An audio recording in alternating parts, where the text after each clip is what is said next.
With Plan B emergency contraception, we're in control of our future. It's backup birth control you take after unprotected sex that helps prevent pregnancy before it starts. It works by temporarily delaying ovulation, and it won't impact your future fertility. Plan B is available in all 50 U.S. states at all major retailers near you, with no ID, prescription, or age requirement needed. Together, we've got this. Follow Plan B on Insta at Plan B One Step to learn more. Use as directed.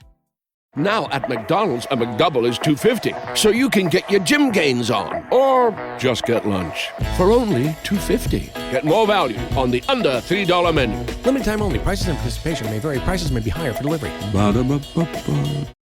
You can't reason with the sun. Trust us, we've tried. This summer, it's time to put that angry ball of fire on mute. Columbia's Omni-Shade technology is engineered to protect you from the sun's harsh rays that can burn and damage your skin. The sun is relentless, but so is our gear. Level up your summer at Columbia.com to spend more time outside and less time slathering on aloe lotion. You're welcome. Columbia, engineered for whatever. Hey, Mama. Thanks for making all my favorite recipes. Hi, Ma. Thanks for your unfiltered advice. Hi, Mom. Thanks for always being by the phone. Hey, Mom. Happy Mother's Day. When you ship UPS Air at the UPS Store, your items arrive on time or your money back. Guaranteed at no extra cost. Exclusively at the UPS Store U.S. retail locations. Visit theupsstore.com/airshipping for full details. Terms and conditions apply. Send your Mother's Day gifts at the UPS Store and we'll get your gratitude there on time. Here's a little-known secret about me. I struggle hardcore with insect and body horror. Which is strange, because one of my favorite horror movies of all time is The Fly. One of the gnarliest insect and body horror movies ever made. Even still, there's something about it that just gets under my skin. Today's episode features a short story that is guaranteed to make your skin crawl, make you itchy, and have you thinking twice about that random bite mark that showed up without you realizing it. Yellowbelly, written by Tonnell, is a terrific, fast-paced horror story that only slows down when you reach the end. It's my privilege and absolute horror to narrate it for you. So sit back, turn down the lights, pull up the covers, turn up the volume, and pay close attention as I narrate Yellowbelly, written by Tonnell. I'm Will, and you're listening to Midnight Horror Stories.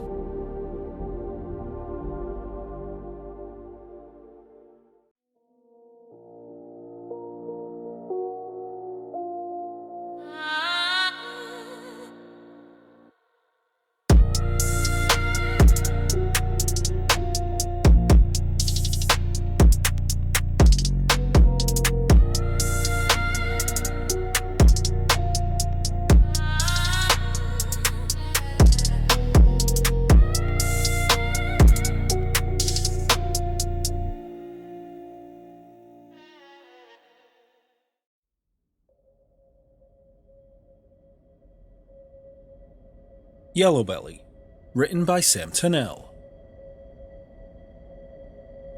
Chuck yawned and stretched as he woke up to bright sunshine pouring through his bedroom window.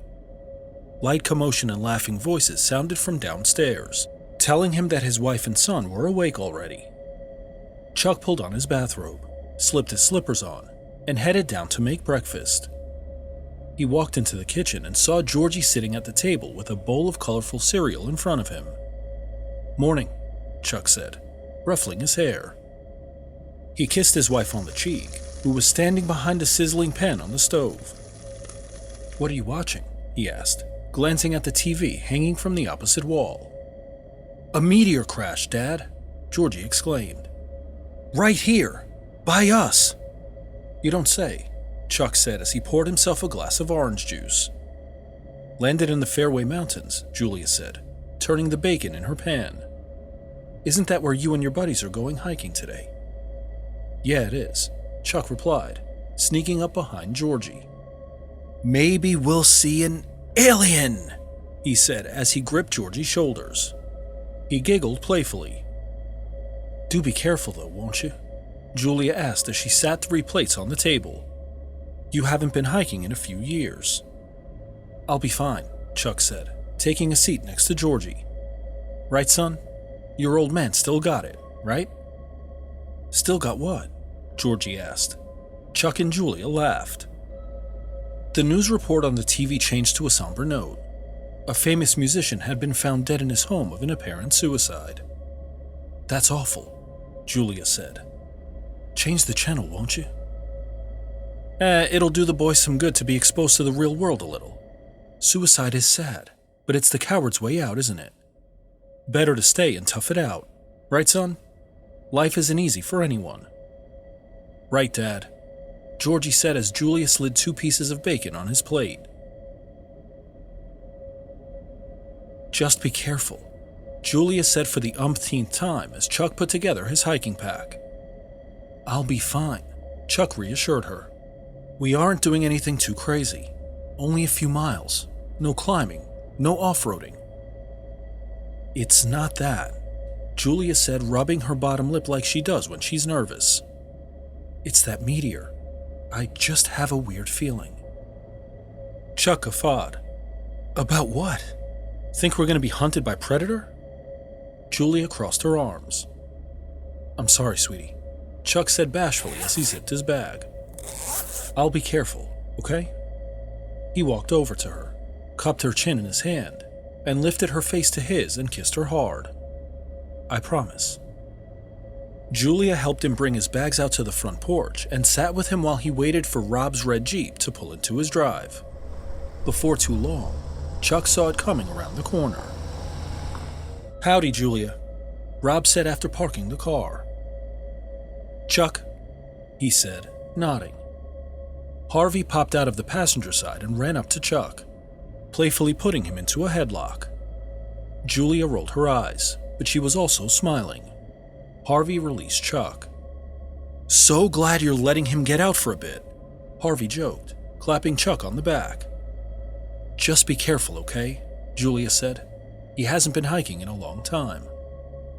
Don't worry, we'll take care of him, Harvey said with a smile.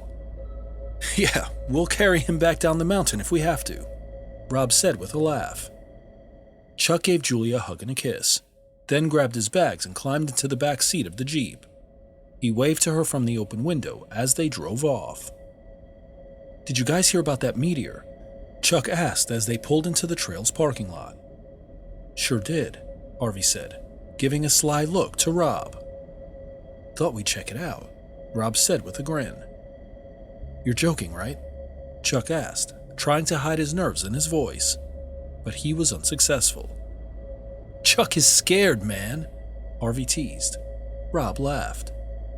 Oh, come on, Chuck said. I'm just not trying to get us into trouble is all. No trouble, Harvey said. We just want to take a peek. Yeah, Rob reassured.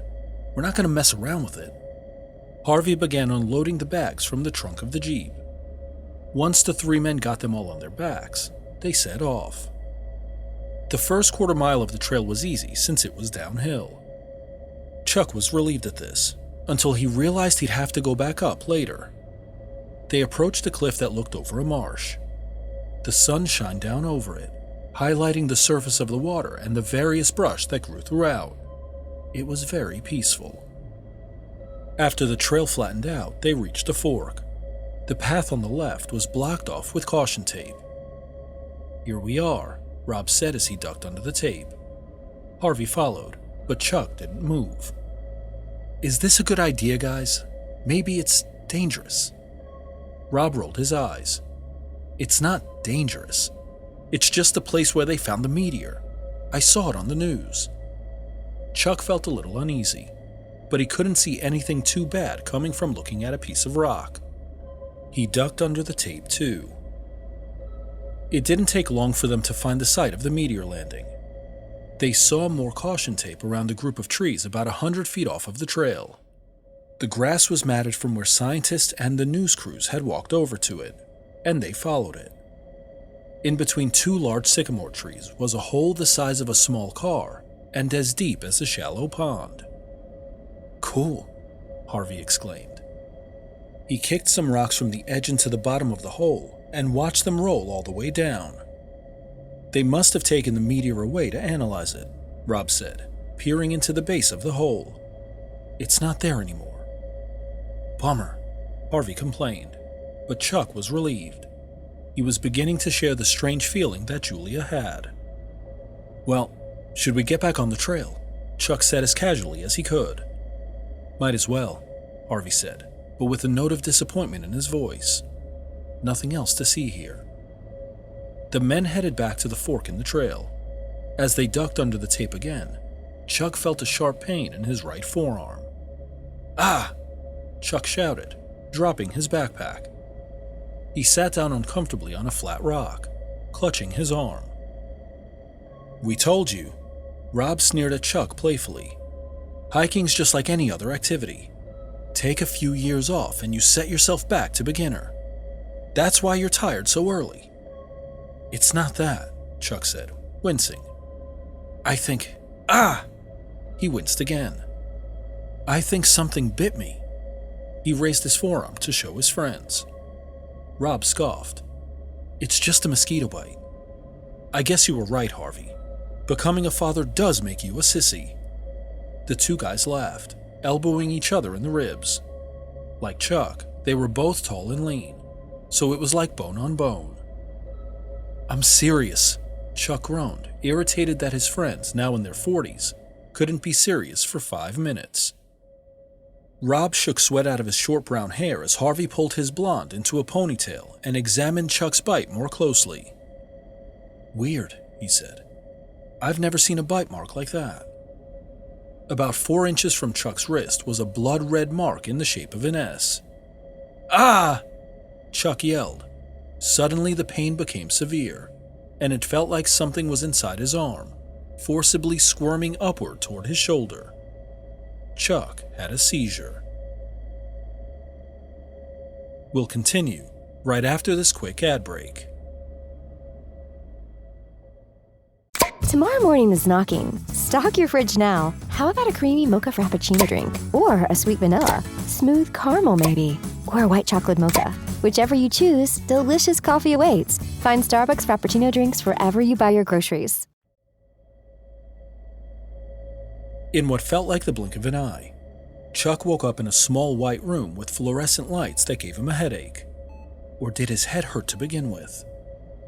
He turned his head to his left, and every muscle in his neck screamed in pain. His straw-colored bangs fell into his eyes, blocking his vision. He pushed them out of the way. He saw 2 empty chairs. Then he noticed the soft, steady beeping of a heart monitor and realized that he was hooked up to an IV. He was in a hospital. He turned, again painfully, to the right, where he saw a man in a white doctor's jacket standing with his arms folded across his chest, watching him. Chuck might have been frightened, had there been anything intimidating about the man, but he had no unique features. He was as plain a man as could be. His face was round with a normal-sized nose, indistinguishable hazel eyes, and short brown hair. There was nothing remarkable about him at all.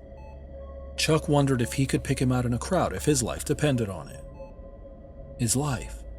What was going on with his odd bug bite? He looked down at it and was suddenly overwhelmed with an itching sensation. You're up, the doctor said. Chuck scratched the bite relentlessly.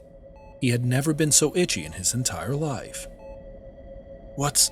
Chuck tried to speak, but found his throat was dry and his voice raspy. Going on? He managed to croak. Bug bite. The doctor said so matter-of-factly it was almost insulting. But Chuck didn't have the energy to make a sarcastic remark. Instead, he just raised an eyebrow as if to say, "Go on." The doctor's arms were still folded as he approached Chuck. Never seen anything like it, he said, bending down to look closely at Chuck's forearm. The S mark had grown to the size of a $50, and it was raised slightly, like a boil. So, Chuck began anxiously, swallowing a few times to moisten his throat. What do I do? Do I need medication? What's it done to me? Am I going to be okay? The doctor, still bent over, raised his head up to look at Chuck. We know only 2 things so far, he said, lacking the caring tone that doctors often use when explaining to a patient their condition. He stood up and folded his arms behind his back this time. The first, the creature that bit you is a species unknown. The second, the bite is fatal. As if he weren't shocked enough by the first piece of news, Chuck went into a coughing fit when he heard the second, as anxiety had gripped his dry throat. The doctor did nothing to alleviate the coughing. He simply stood, tall and square, with his arms still behind his back. Chuck was able to compose himself after a couple of minutes, at least physically. He felt overwhelming fear and sharp anger. "What do you mean, it's fatal?" he spat. His breathing sped up. He scratched fiercely at the bite. "Calm down," the doctor said in a stoic voice that was anything but relaxing. "You'll be fine. All you have to do is keep from scratching the scab off." Chuck froze. He had never felt so itchy in his entire life. It was as if a dozen mosquitoes had bit him in the same place. "Okay," he said nervously, reluctantly drawing his left hand away from the bite. But as soon as Chuck stopped scratching, the urge to itch surged into a compulsion. His hand automatically flew back over to the bite, and his fingernails tugged at it relentlessly. "Careful," the doctor warned. Chuck yanked his hand away from his forearm.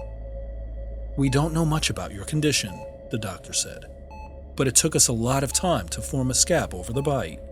It appears that the creature's venom prevents blood from coagulating. You've lost a lot of blood already, and if you scratch that scab off, I'm afraid you'll lose more than we can replenish." Chuck struggled to comprehend what the doctor was saying, not because he didn't understand him, but because he found it hard to believe. Was this bite really from an unknown creature? His friends had said the bite mark had looked strange. His friends.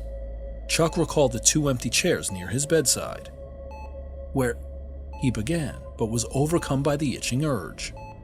He closed his eyes and took several deep breaths until it passed. "Where are my friends?" he finally managed to croak. The doctor chuckled condescendingly. "They had to go, of course," he said, putting his hands into the pockets of his white pants. "They had to return to work." "But it's Saturday," Chuck stated, confused.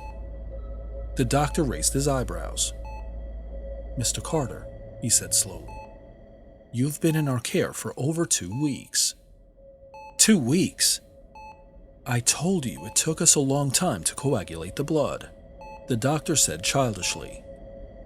Chuck had never been a man of anger, but he felt his blood, or what he had left of it, begin to simmer. The doctor, who to Chuck's discomfort still hadn't introduced himself, strode to the other side of Chuck's bed, pulled one of the empty chairs towards the bed, flipped it backwards in one swift motion, and straddled it, crossing his arms over the back and resting his chin on top of them. He looked very unprofessional. "So," the doctor said, his chin still resting on his arms, "I hope you'll take me seriously when I tell you not to scratch it." As if it were a jinx, the moment the doctor advised against scratching the bite, it burned with an itching intensity worse than the last time. "Ah!" Chuck squeaked, startled. His left hand jumped automatically to the bite, where he began to claw at the scab. Relief flowed through his veins, and he closed his eyes in satisfaction. "Stop!" The doctor was on his feet, still straddling the chair. His face wore a look of utter bewilderment. His eyes were big and round, like his face. "Sorry," Chuck cried, withdrawing his arm. "It just itches like mad." The doctor furrowed his eyebrows. "It shouldn't," he said curiously. "Well, it does," Chuck shouted, and he began scratching it again. The doctor grabbed Chuck's wrist and pulled it away from the bite. Chuck tried to resist the urge to scratch, but it was too overwhelming. He tugged his arm free and felt his fingernails scraping the scab blissfully. The doctor grabbed his arm again. "You'll die!" he cried out, alarmed. Chuck didn't try to break free. He knew how serious his situation was, but his arm felt like it had an aggressive case of eczema on top of the chicken pox. He had never felt an itch so powerful, nor, never being a reckless or impulsive man, an urge so powerful in his entire life. "You'll die." The doctor's words rang in Chuck's mind. He pulled his arm back, shut his eyes tight, and went back to the deep breathing, focusing on the way the air felt as it flew into his mouth and glided down into his lungs. After his fifth breath, he screamed. He felt a sharp poke around his bicep, as if he were bitten again, but there was no mark on his skin.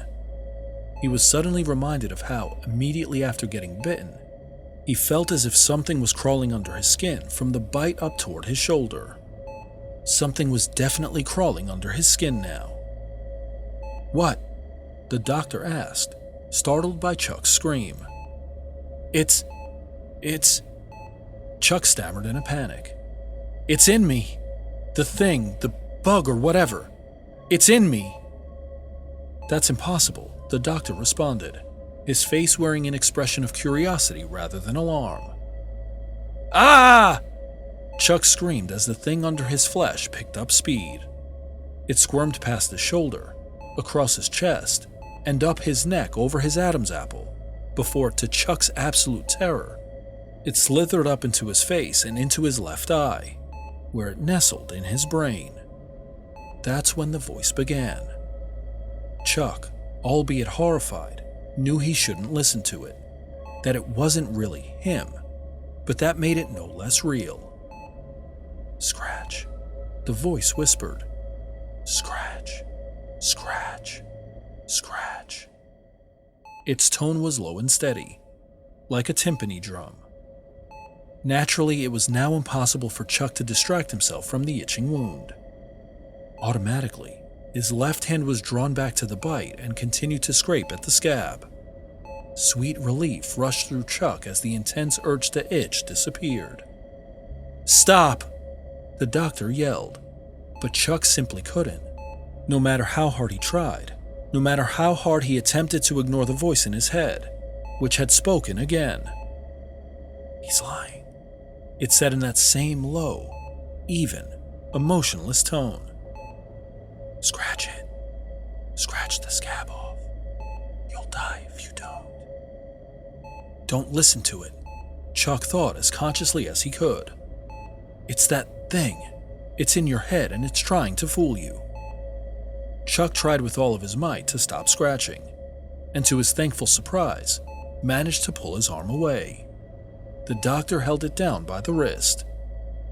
"He's lying," the voice repeated, and Chuck felt a burst of anxiety. Maybe the thing was right. Maybe it was trying to help him. "No," he thought. "It's manipulating your brain. It's making you feel anxious so you'll obey it." Confusion made Chuck's anxiety worse, and he called out to the doctor in desperation. "It wants me to scratch. It says I'll die if I don't."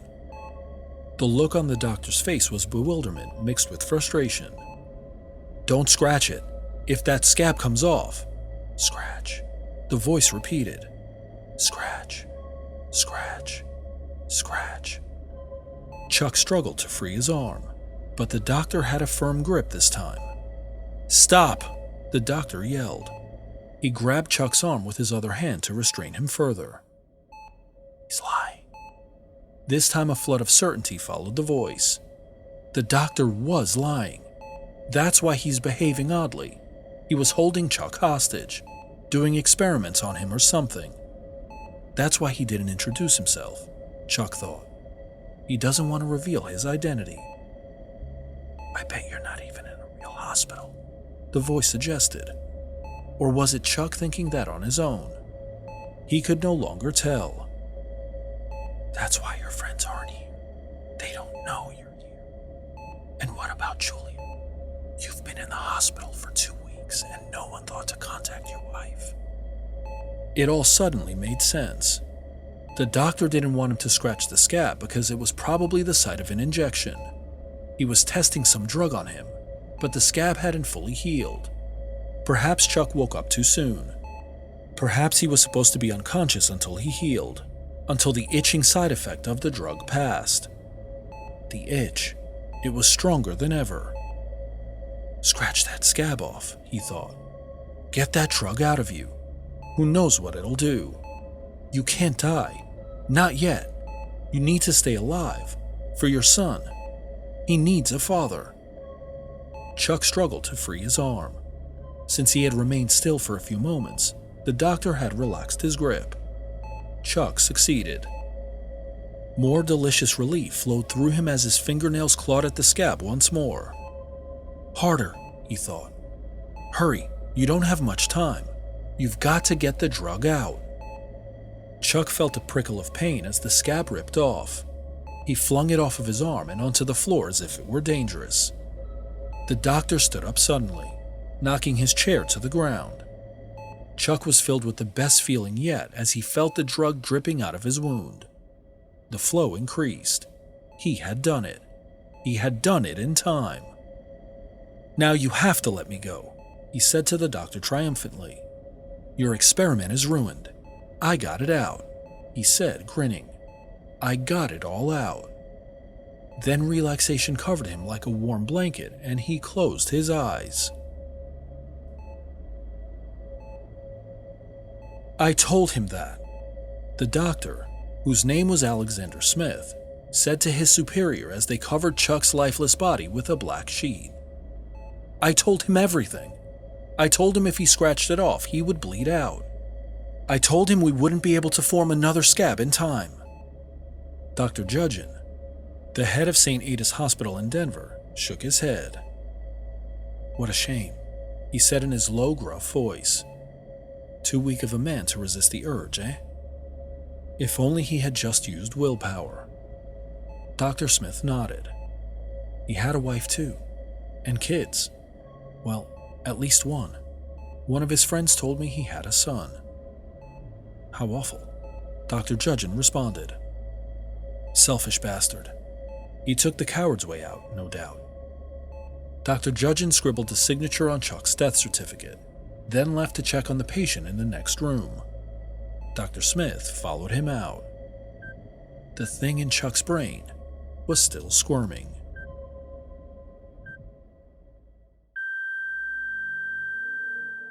What did you think of Yellowbelly? Comment on Spotify, and let's talk about it. A special thank you to author Sam Tonnell for allowing me to narrate her terrific horror story. The whole time, all I wanted to do was scratch my own body.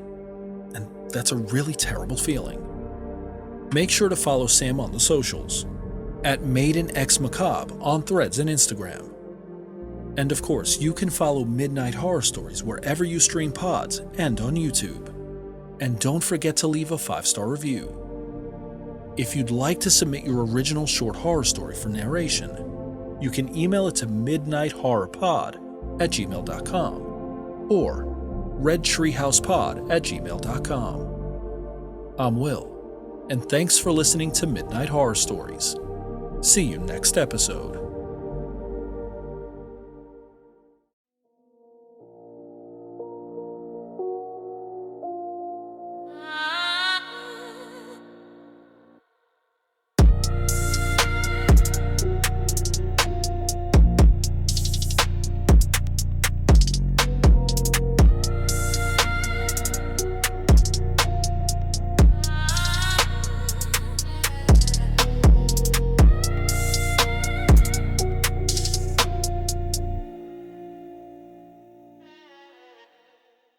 Spring is the season everyone refreshes everything except their blinds. People put it off because they think it's complicated. But at Blinds.com, we've spent 30 years proving it's not. Right now, you can save big during the Spring Cyber Monday sale. Whether you want to DIY it or have a pro to handle everything from measure to install, we've got you. Free samples, real design experts, and zero pressure. Just help when you need it. Shop up to 50% off site-wide. Huge savings on special buys, plus a free professional measure now during the Spring Cyber Monday sale. Rules and restrictions apply.